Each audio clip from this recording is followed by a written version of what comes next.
alihi wa sahbihi ajmain. Yang sama-sama kita hormati Al-Ustaz Dr. Andos Haji Junaidi Hamzah MPD yang telah hadir bersama kita pada subuh hari ini.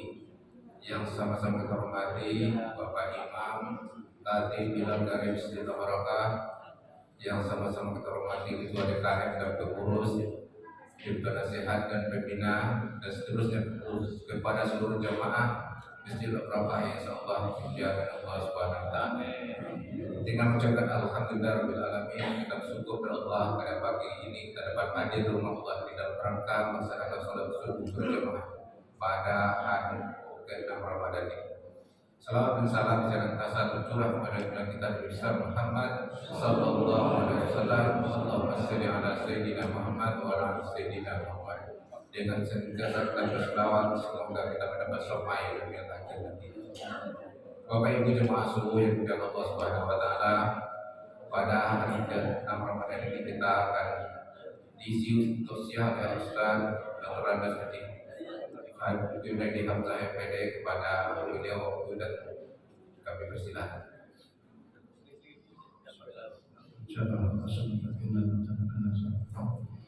Bismillahirrahmanirrahim.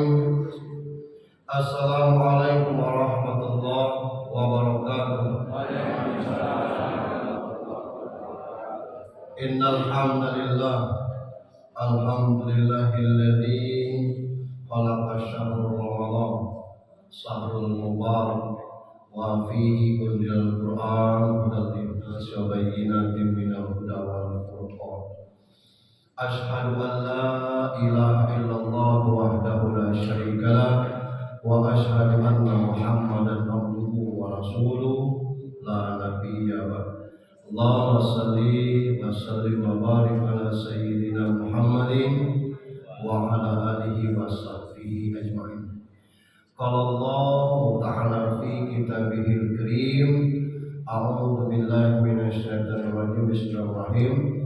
Wa ma umiru illa liya'budullaha mukhlishina lahud-din. Wa qala an-nabi sallallahu alaihi wasallam, idza jaa ramadan futihat abwaabul jannah wa ghulliqat abwaabun nar wa suffidat sayati. Sadaqallahul azim. Bapak Ibu jamaah salat subuh yang dirahmati Allah Subhanahu wa taala. Kesusahan yang timbul pada diri kita itu awal mulanya dari pikiran kita yang memikirkan sesuatu yang belum sampai dengan kondisi yang ada saat ini. Kita misalnya mikir apa nak bukuan sore kelak. Ini kan baru mulai. Baru lepas sirine imsak. Kita lah mikirkan bukuan kelak. Apa yang lo keluaran lo duit tidak ada. Yang kita pikirkan duit. Padahal tidak perlu kita masak kue, rajin kita ke Sulawesi kan. Berumah-rumah tetangga tuh berlebaran. Iya kita kan dapat kue. Malah yang punya rumah sudah dibukanya gelopri yang kita makan, agak terasa dia. Kenapa tidak enak kue kami? Kue lemah, udah kami tinggal. Air bungkus bela, jadi apa yang kita susahkan kadang-kadang dari pikiran kita juga. Banyak kita susah. Tidak ada loka baju lebaran yang masuk itu telanjang. Tidak mungkin kan baju yang ada lebih dari cukup. Nah ini yang kadang-kadang buang pikiran-pikiran itu sehingga kita lebih nyaman. Kalau pikiran kita selalu kusut aja, kita galak salah tengok akhirnya. Jam-jam 11 tu tengok lipas tu ucap rumah macam gitu. Kenapa? Kita tak selalu diobsesi oleh itu.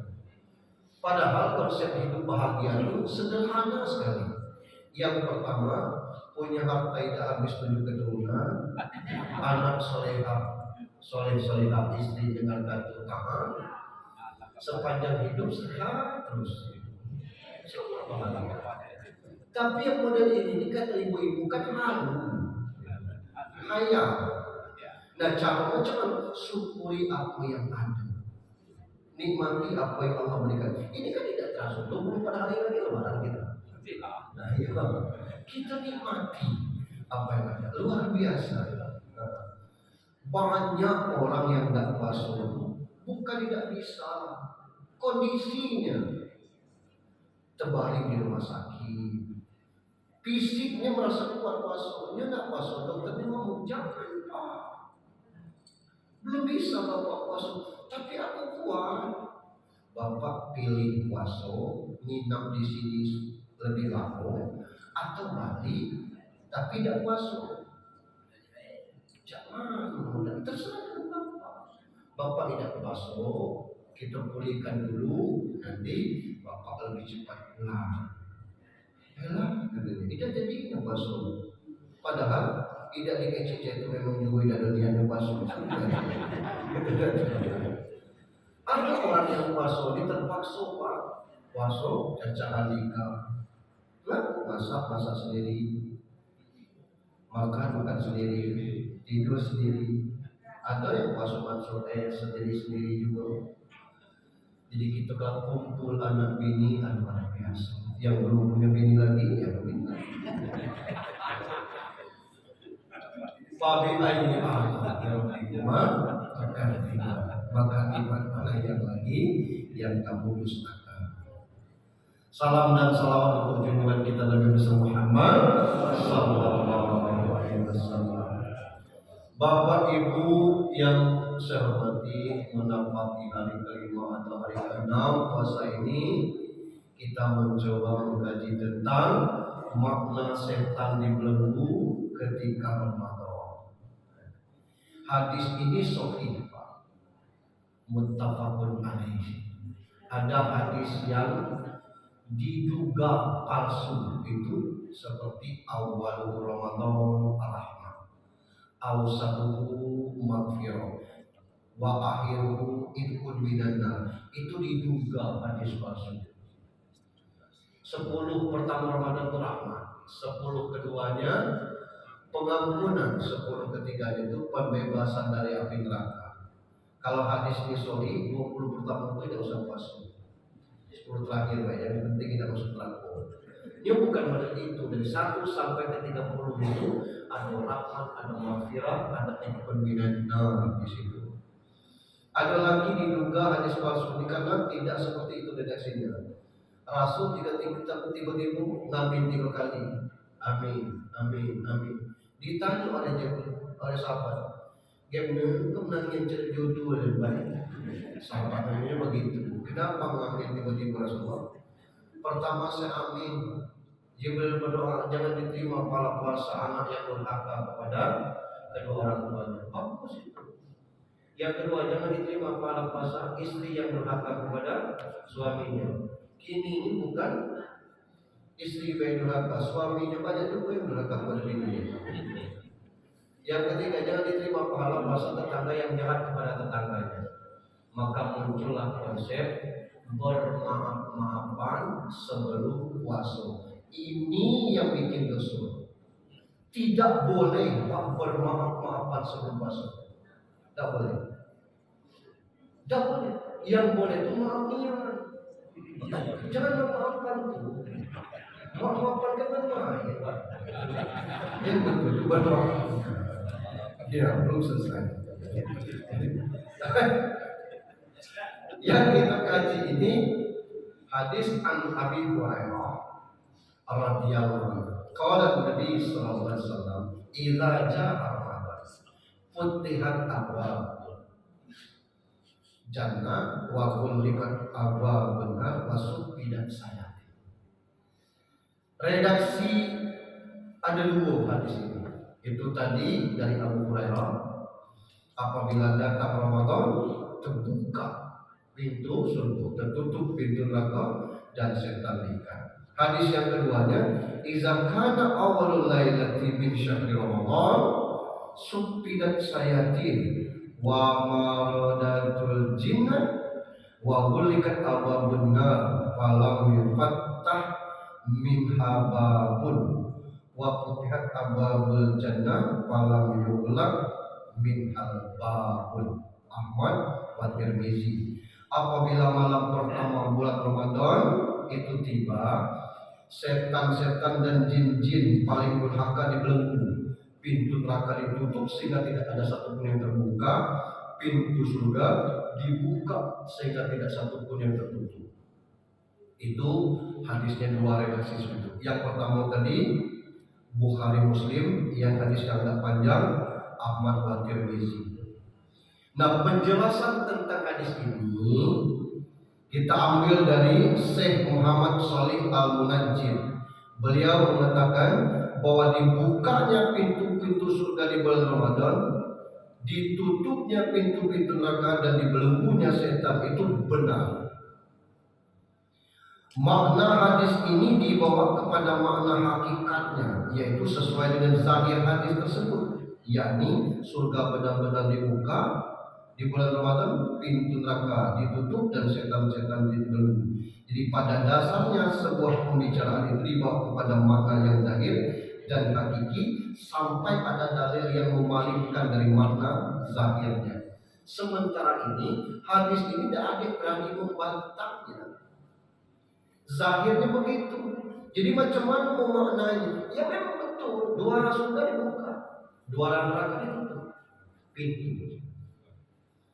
Pintu surga dibuka seperti pintu kita terbuka lebar. Nah, masuk-masuklah, tapi mati dulu. Tunggu kiamat. Betapa bahagianya surga dengan orang-orang yang berpuasa.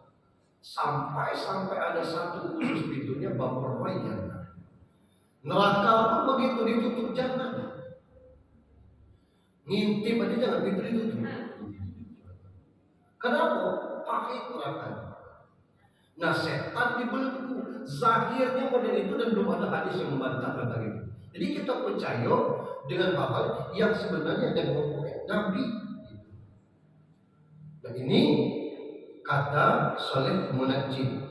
Kemudian Syekh Taqiyuddin Ibrahim bin Muflih rahimahullah berkata, setan-setan dirangkai dan dibelenggu di bulan Ramadan ini sesuai dengan apa yang nampak dari hadis itu. Atau maksudnya setan-setan yang paling durhaka. Hadisnya membaca itu, itu.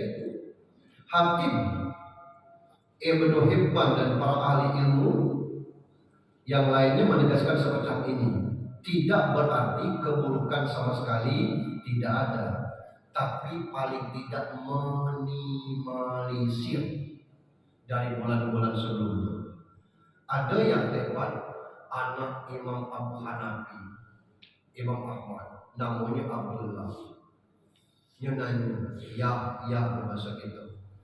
Kalau setan diikat, dibelenggu, ngapa masih ada yang terbunuh nih di bulan Ramadan? Apa kata bapaknya itu? Jawab bapak itu, hadisnya menyatakan demikian. Kamu jangan banyak bicara tentang itu. Imam Abu Hanifah tidak berani mentakwilkan hadis-hadis yang sudah ditakwilkan orang. Yang tidak ditakwilkan orang, tidak ditakwilkan, tidak dimaknai. Memang seperti itu tek hadis. Anak di sana di mana? Yang datang. Itu hadisnya. Apa maksudnya? Itu tadi. Itu. Sesungguhnya prinsip Imam Ahmad tidak mentakwilkan hadis-hadis kecuali yang ditakwilkan oleh ulama salaf. Nah, sedangkan Syekh Muhammad bin Salih Al-Utsaimin rahimahullah mengatakan hadis semacam ini merupakan perkara yang bersifat gaib. Pendirian kita tentang yang gaib ini ia menerima, membenarkan. Yang gaib itu sesuatu yang wajib kita percaya selagi itu bersumber dari Allah dan Rasul. Contoh azab dan nikmat kubur. Kalau azab kubur, walaupun kita tidak tahu, secara zahir kita nengok masuk ke liang lahat, tempat sepas-pas badan, tutup dengan papan, kemudian timbul dengan tanah. Lah azab lah itu, walaupun dia mati. Tapi nikmat kubur sampai-sampai dikatakan raudatin min riyadil jinnah, taman surga di tempat yang sesempit itu. Maknanya, nah itu kan urusannya Allah kita cuma percaya. Mana maksudnya? Nah, kita tidak tahu tentang, tapi kita percaya tentang hal yang demikian. Nah, sama seperti urusan setan ini kan urusan lain. Kita tidak mampu, jangankan setan diikat. Ada orang-orang kita dulu tuh pacak pindahkan jin. Anaknya tiap malam nangis, cuma ditengok ke dari itu. Tengok, oh, diganggu anak kamu. Atau lama-lama ada dipindahkan setan. Malam besok tidak ada lagi anaknya nangis, bapaknya nangis. Aku ada setan timun lebih kuat lagi dari itu. Tidak baca umusnya dia kata, saingan dia kata benar. Ini jadi kemampuan itu ada orang-orang tertentu untuk hal demikian. Kita yang tidak cukup ilmu sampai itu, kita percaya barang-barang yang gaib, hal yang gaib ini memang ada seperti itu. Nah, pertanyaannya tadi, mengapa masih terjadi kemaksiatan? Mengapa terjadi kejahatan? Kata setan dibelenggu, setan diikat. Siapa yang melepas ikatannya itu? Bukan dari itu. Ada dari Imam Abdul Abbas Al-Qurtubi rahimahullah, beliau berkata, jika ada yang mengatakan kami masih melihat berbagai kejahatan dan kemaksiatan yang terjadi di bulan Ramadan, andai kata setan-setan itu dibelenggu, maka kejahatan tersebut tidak akan terjadi. Kenapa masih terjadi? Jawaban Abbas Al-Qurtubi ini tiga. Yang pertama kata beliau, setan-setan itu hanya dibelenggu dari orang-orang yang berpuasa dan dijaga saat puasanya, diperhatikan adab-adabnya. Adapun adab puasa tidak dijaga, yang tidak menjaga salat adab puasa, ya setan tidak perlu mengganggu, karena dia jadi setan. Kita pernah mengatakan di awal dulu, puasa orang ini ada yang puasa ngambil pahe, aku pakai hemat, puasa baik, semuanya tidak, itu pahe. Dan dia berani ngomong, kami dari kecil dididik puasa, umur 6 tahun lah puasa kami. Semuanya kalau itu jujur memang belum. Nah ini kan macam mana itu? Tahan puasa, tidak sanggup sholat. Ada orang yang puasa yang disinyalir oleh Nabi, kam min so'imin laisa lahu siyam ilal jum'ah. Banyak orang yang puasa tidak dapat apa-apa kecuali lapar dan haus. Dia tidak menjaga adab-adab puasanya. Ada yang batal pahalanya puasanya, pahalanya yang batal puasanya tidak. Apa penyebab batalnya pahala, hilangnya pahala? Pertama bohong, yang kedua riba, yang ketiga namimah, yang keempat bertengkar, yang kelima memandang perempuan atau lawan jenis dengan syahwat.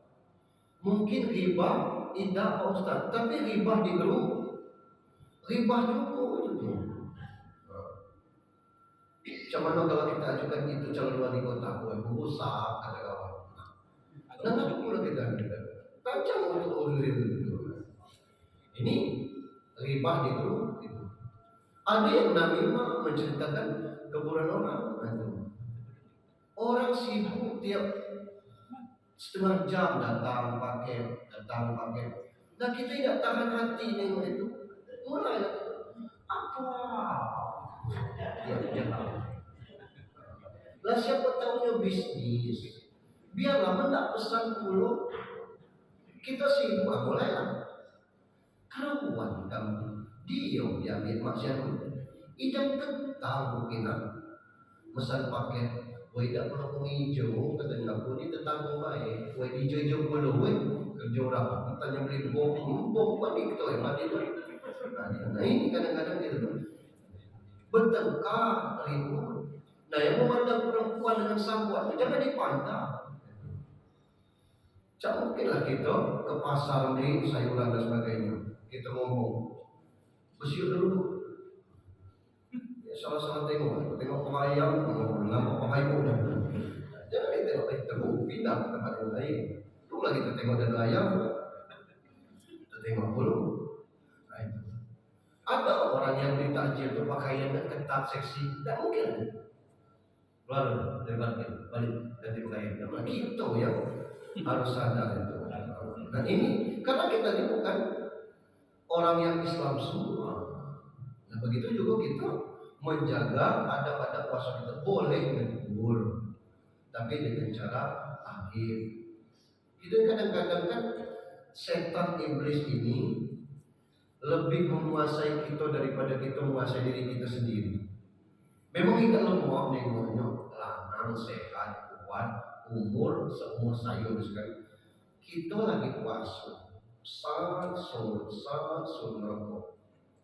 Sambung menuju mulai kita manusia tidak tahu. Nah, manusia tidak botak tahu. Maaf Pak, salah Pak. Oh, orang pasal kau sasun merokok. Apa kau? Maaf, men kau ya Pak. Aku lagi datang. Lalu beda puasa. Aku kan Kristen Pak. Kan gitu yang salah. Cuma dibisikkan kau Kristen.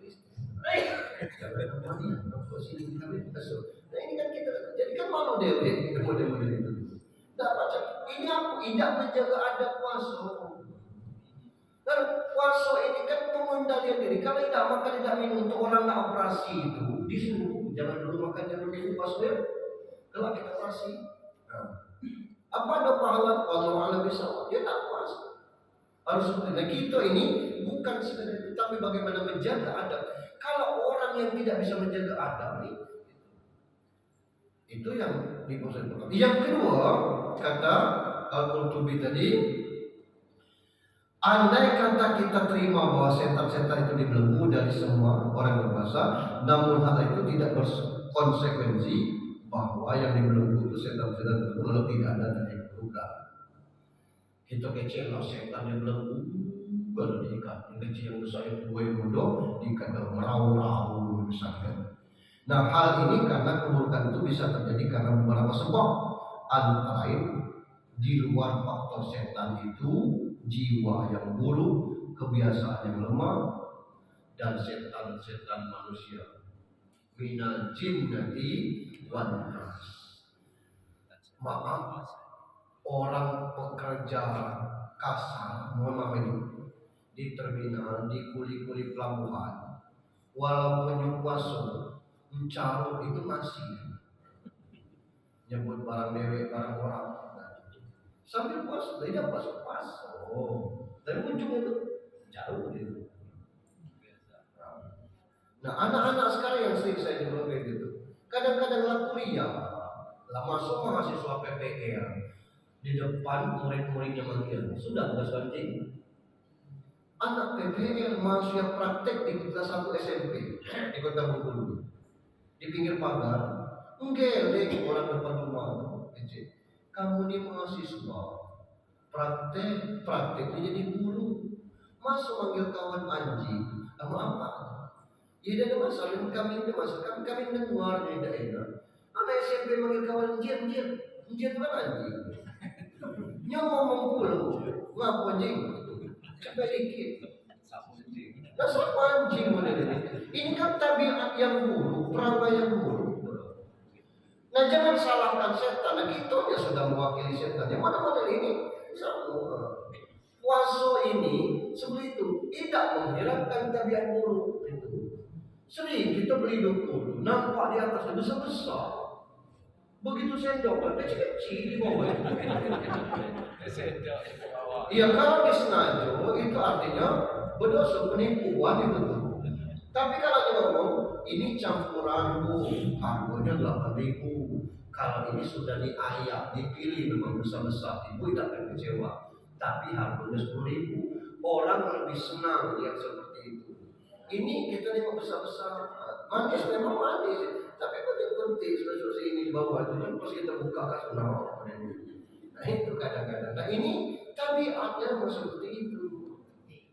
Jadi tabiat celina yang ini tidak karena setan lagi, karena memang seperti itu sifat. Nah merubah sifat yang tiba-tiba ini bukan perkara moral, bukan perkara gampang. Nah itulah makanya kita dipuasakan itu bukan cuma puasa tidak makan tidak minum, puasa dari pikiran-pikiran kotor, hati-hati yang kotor. Sebab kalau sudah sudah menjadi tabiat, susah kita.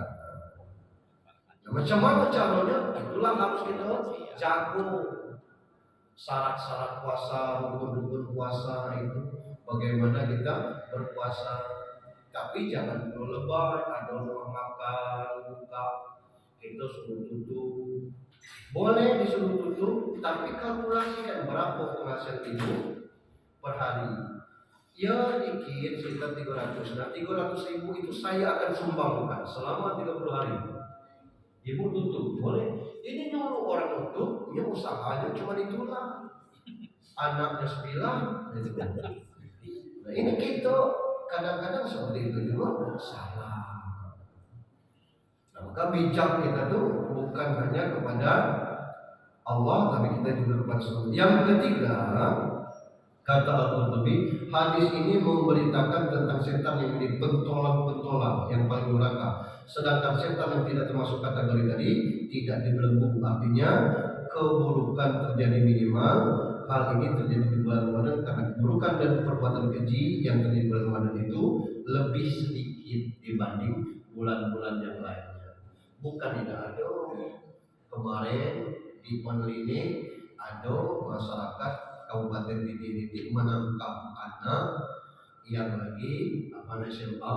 Nah konyolnya ditulis pula di situ anak kalian di rumah penduduk. Berhari-hari bergulung di situ, ditangkap, dipanggil orang tuanya, dibawa ke balai adat. 2 hari Ramadan di kota Bengkulu, kakek umur 70 tahun memperkosa cucunya umur 3 tahun. Macam mana? Cucu kan? Ini kan bukan masalah setan diikat atau tidak diikat. Dia orang jadi setan dan disisa. Bukan berarti di bulan Ramadan ini tidak ada kejahatan, tetap ada, tetapi lebih sedikit daripada bulan-bulan yang lain. Sayangnya makna di luar dari makna zahir dari surga dibuka tadi adalah peluang masuk ke surga itu luas sekali. Kenapa? Kita terrem dari hal-hal yang buruk. Jangankan nak melakukannya. Puasa ini kan luar biasa. Kalau kita sholat, Pak orang nengok kita ke masjid ini, rame-rame berkain. Tidak mungkin orang nanyo gitu, karena landak masuk waktu maghrib misalnya. Tidak mungkin kemana, berkepiah, pasti kita ke masjid kan. Kalau orang nak umroh, nak haji, kadang-kadang yang umrohnya cuma satu, yang ngantar beli mobil. Kita tanya berapa orang yang berair, datuk seorang.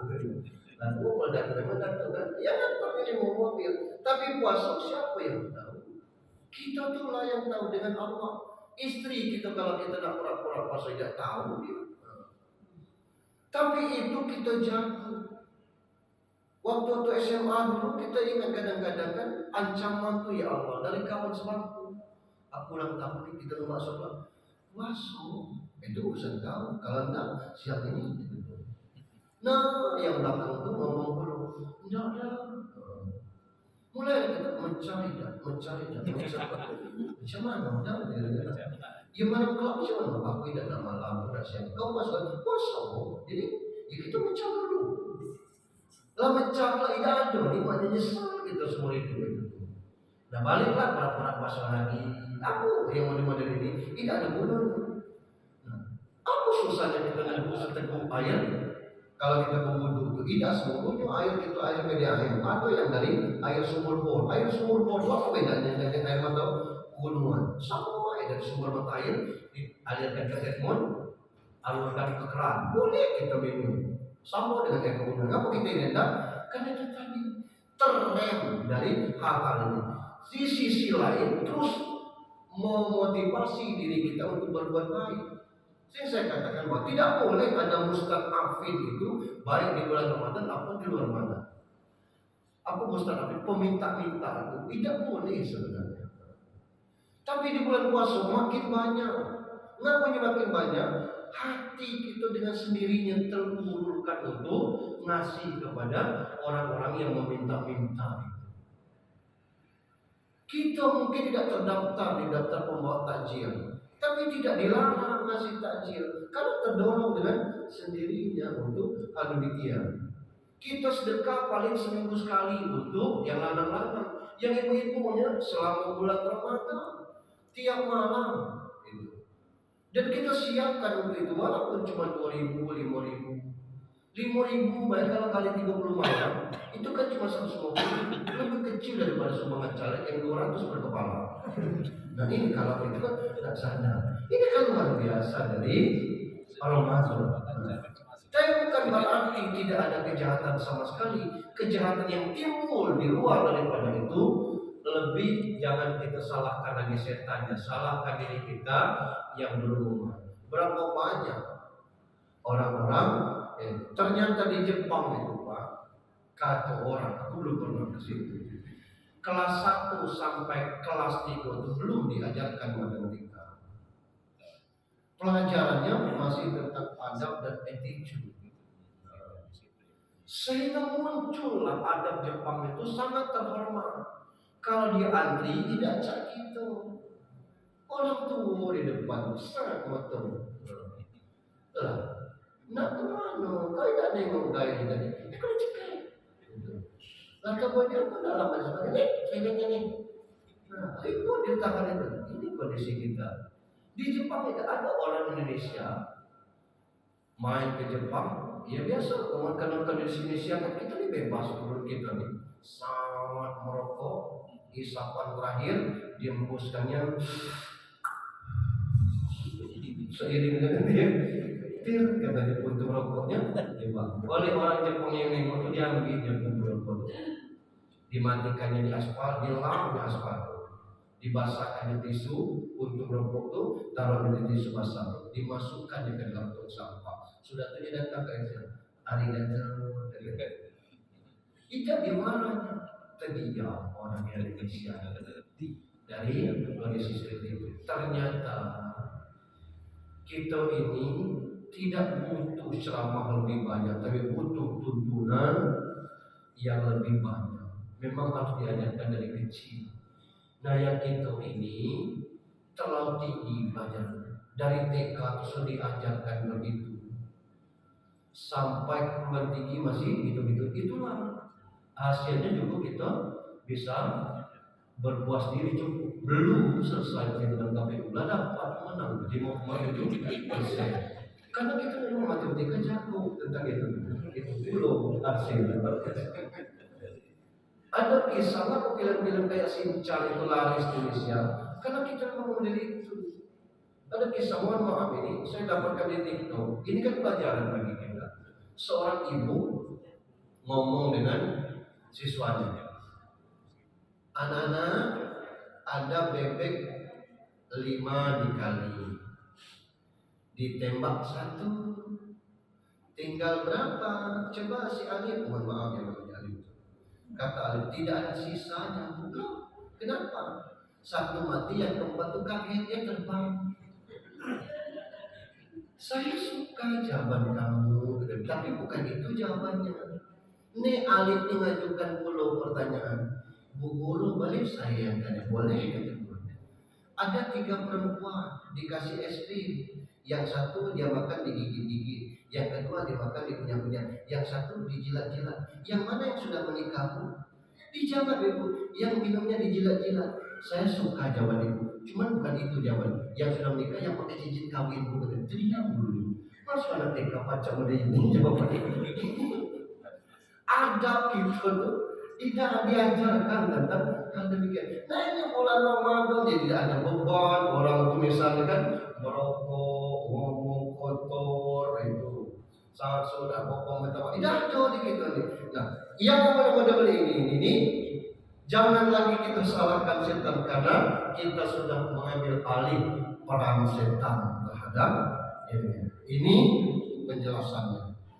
Nah, bila orang sudah terbiasa berzina sebulan-bulan Ramadan, para penganut berisik, maka meskipun setan dibelenggu, mereka tetap kesulitan untuk lari dari hal itu karena faktor terbiasa. Demikian pula orang yang tabiatnya kasar, mudah marah untuk perkara sehingga melakukan KDRT.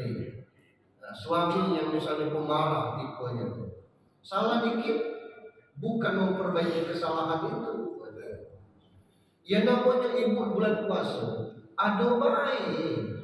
Ya orang yang puasa kan, walaupun dikecek boleh nyicip gula itu, teteskan ke telapak tangan, jilat, itu kan tidak lewat tenggorokan. Tapi ada ibu-ibu Aida gue, biarlah. Nih tahu-tahu lupa naruh garam. Begitulah terkuat dimakan, kata lami itu. Karena ya lari 15 tahun berumah tangga mulai tak beres. Baru itulah yang beres itu. Nah dengan populo, kau cicip itu tuh. Nah tidak kalau tidak cah itu dicicip, tidak ada rasa. Kue garam halus ditaruh dengan apa namanya gulai dingin, itu masih asinnya tuh. Tinggal naruh garamnya, tidak boleh nak menempang itu. Nah begitu juga dengan kemasinan, ada 40 tahun, nunggu kau dibelah. Apa hal ya? Di mana kau beli garam? Warung depan berhenti kau di situ. Kemasinan garam itu. Karena tabiatnya mulai itu susah. Nah, ini yang dimasukkan tadi. Jadi kita ini berusaha untuk mengalir supaya menjadi ahsan at-taqwim di mental yang rusak, bukan masalah setan. Kepribadian yang lemah. Nah, untuk kita ketemu dengan teman-teman, mau tidak mau terrem sendiri. Pagi kemarin saya tanya, ada pertanyaan Pak? Saya tidak kasih pertanyaan Pak. Jadi kesimpulannya bahwa Ramadan ini mengekang diri kita. Betul saya. Dan mengekang diri kita selama bulan Ramadan ini untuk sampai ke Ramadan berikutnya. Jangan kita menyalahkan setan, tapi macam mana kita menjadikan diri kita ini memanusiakan orang lain seperti kita memperlakukan diri kita sendiri. Luar biasa Pak. Kalau urusan pahala itu kan urusan Allah Subhanahu wa Ta'ala. Tapi dorongan supaya kita bagaimana berbuat baik di bulan Ramadan ini menjadikan kita tidak ada pelatihan yang seefektif ini, yang tanpa instrukturnya langsung dari Tuhan. Tidak boleh ini, tidak boleh itu. Yang tidak boleh itu bukan sama sekali dilarang, tapi hanya menghambat beberapa jam untuk urusan-urusan yang akan minum. Selain daripada itu, bagaimana menjadikan akhlak kita baik itu selama 24 jam. Bukan berarti kalau sudah berbuka kita boleh bupe, tidak. Masih itu gue ada katanya menurut apa lagi. Nah, tadi pasau, jadi bukan saya itu maksudnya. Tapi memang dalam Quran itu kita ngomong itu. Ini kadang-kadang kan kita nih karena dia dan terbiasa galak spontan itu yang tidak sadar. Misalnya kan ya ayyuhallazina kita ngaji kita tahu dan nyongelo kanita nyongpek sebab nah pakai cowok dengan orang lain alasi nyongelo ribu betul coba dengar sin kan ada sin nasab nyongelo ima ida nyong ngaji alasannya mata dia tidak nampaknya apa huruf dia tahu mata dia tidak nampak ini kan tabiat model itu. Orang kan tidak seluruhnya lancar ngajinya, malah ada yang faktor kultur itu. Ijazul jilatul antujil jalah astagfirullah. Kita mengizazul. Dia ngomong ijazul jilatul antujil jalah. Ini tidak baca. Zul. Maaf ada kita yang dari suku kita nih yang harus nambah hurufnya dengan o. La'allakum tattaqun. Ihdinas siratal mustaqim siratal ladzina an'amta 'alaihim. Ada Wan tuang tak lamun. Ada yang saya kulturnya sebenarnya. Apa tak disalahkan galau? Urung lawan haji kelak. Jadi kita pakai bukan boleh benar baca yang salah. Bab tidak seluruhnya. Ada orang yang ngeposting waktu ini saja. Ada yang tidak waktu bahaya nih aliran sesat. Bukan yang sesat. Ada memang yang seperti itu cara bacanya kita hidup sampai situ ilmunya, nah kita tidak paham. Jika tabiat kita itu mudah tersambar, nak setan, nak Ramadan, nak apa, itu juga tidak bisa merubah karakter kita seketika. Tinggal macam mana kita tahu. Paling tidak Ramadan itu mengerem minimal diri kita. Apapun. Nah, ada 5 menit lagi. Ada kira-kira ditanyakan? Silakan. Makan yang tadi. Minta cocok.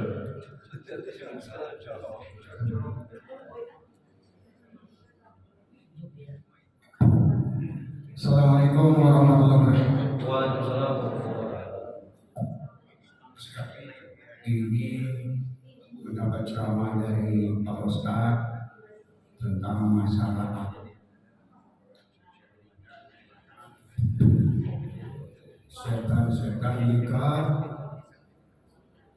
pintu surga dibuka lebar-lebar, pintu neraka ditutup rapat-rapat dan semuanya ditutup. Saya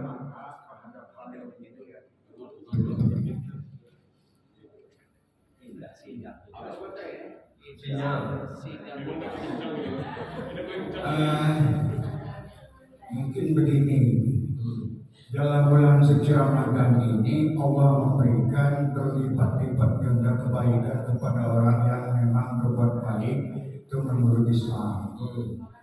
Jadi makna terbuka itu berbuat baiklah kita umat Islam ini, karena di bulan suci Ramadan itu bagi Allah Subhanahu wa Ta'ala sekecil apapun yang dibuat oleh manusia muslim itu adalah berlipat-lipat ganda. Itu bukalah maaf saja. Kalau pintu neraka itu ditutup, tetapi tidak tertutup, yaitu karena banyak orang yang tidak melaksanakan puasa walaupun di Islam. Maka tadi dikatakan bahwa masih banyak kejadian-kejadian di luar, misalnya mencuri, tetap saja banyak di bulan suci Ramadan ini. Perkelahian, perkataan yang bukan-bukan juga masih banyak. Itu tidak tertutup sebetulnya pintu neraka itu, cuma belum dimasukkan ke dalam neraka. Yang kedua, pertanyaan saya, memang susah Pak di Republik Indonesia kalau kita dengar tadi masalah Jepang,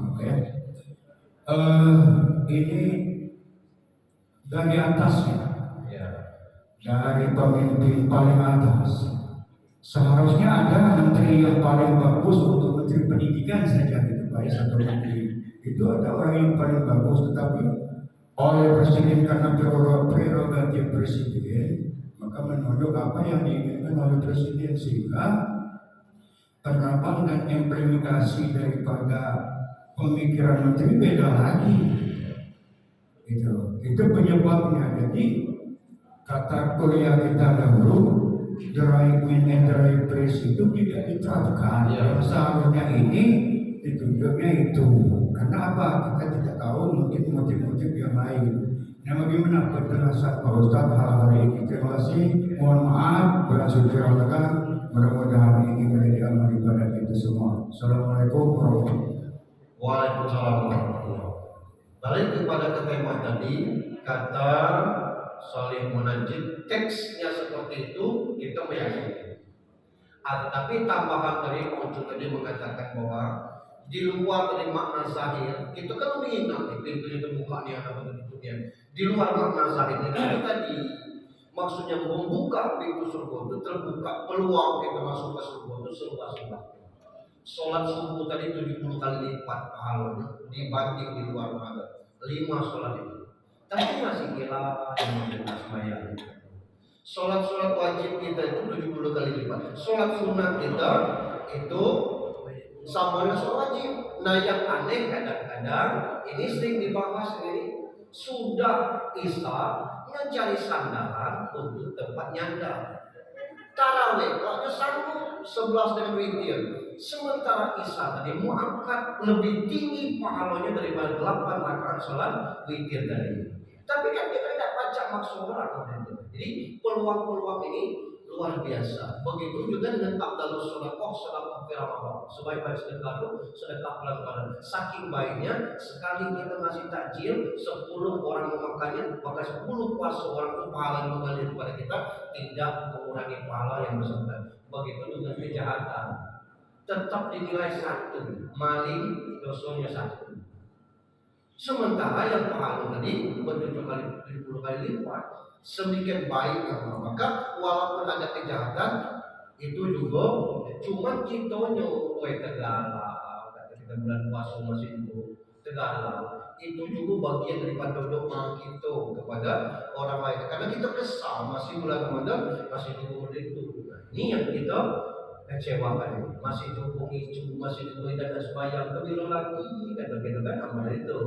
Ini, nah kemudian setan-setan di belenggu tadi bisa jadi betul-betul dilenggu, tapi kita ini kan punya sifat yang namanya kesetanan. Jadi kita harus merubah diri kita sendiri. Kemudian juga yang kita memang adab dengan akhlak itu beda. Semakin tinggi pendidikan itu mestinya semakin tinggi adab. Semakin kuat iman, semakin bagus akhlak. Tapi nyatanya, mohon maaf, nampak kadang-kadang pejabat kan bawa ke kiai pesantren, sekarang orang coklat lagi, tidak selesai. Dari sekian banyak itu baru 1 yang muncul di TV. Saya dibawa sekian merah, saya tidak mau. Yang benar itu kiai dimusuhi. Tapi yang dia bilang ini, mohon maaf, kan ini real yang kita tengok. Dan begitu juga begitu. Saya pernah ditanya orang, Ustaz, galak sama teman-teman ini. Dan saya diundang. Mohon maaf Ustaz, kenapa amplop la ilaha illallah? Jangan mikir kecil. Karena saya Pak dikasih, selesai sama 50. Saya buka sekali itu kasih sama situ. Tidak serius. Iya. Maksud saya kan ada yang berpikir ini kadang-kadang kita menjadi itu berpikir. Jadi kita sudah dijengkal orang, padahal kenikmatan ibadah itu bukan kenikmatan dari sisi itu, tapi bagaimana kita bisa berkontribusi untuk orang. Mudah-mudahan apa yang sudah kita buat, sudah kita lakukan, memang tidak bisa kita tidak merubah orang sekaligus. Tapi paling tidak seperti ini menjadikan pengetahuan kita menjadi bertambah. Mudah-mudahan tidak bisa kita membelenggu setan, kita jangan perlu jadi setan. Kemudian akhlak, tabiat, mudah-mudahan semakin baik. Terlalu banyak orang-orang yang sampai saya mohon maaf, B.J. Habibie itu kan pacak bikin pesawat dan dia pergi ke Jerman untuk ilmu itu. Lalu tahu baru diambil lagi. Ada orang Indonesia ini pacak bikin TV, tidak tamat SD, diberondong dulu dan akan diancam dengan penjara. Kalau tidak kamu muncul reaksi di netizen ini, anak pulang ke penjara. Ngapain pacak bikin TV dewe itu? Padahal kan ini aset bangsa. Yang masalah apa namanya komputer Core 2, bacain dulu orang-orang anak-anak SMK buat. Tapi ini kalau betul baca habis proyek. Ini pula yang kadang-kadang tambah banyak dosa kita telah demikian. Soal itu warahmatullahi wabarakatuh. Waalaikumsalam warahmatullahi wabarakatuh. Terima kasih kepada Ustaz Haji Junaidi yang telah menyampaikan posisinya pada sebuah ini. Saya kalau ada salah dan khilaf dalam acara pada pagi hari ini, saya mohon maaf. Allah mengampun. Kita tutup dengan lafaz alhamdulillah alhamdulillahirabbil alamin. Wabillahi taufiq wal hidayah. Wassalamualaikum warahmatullahi wabarakatuh.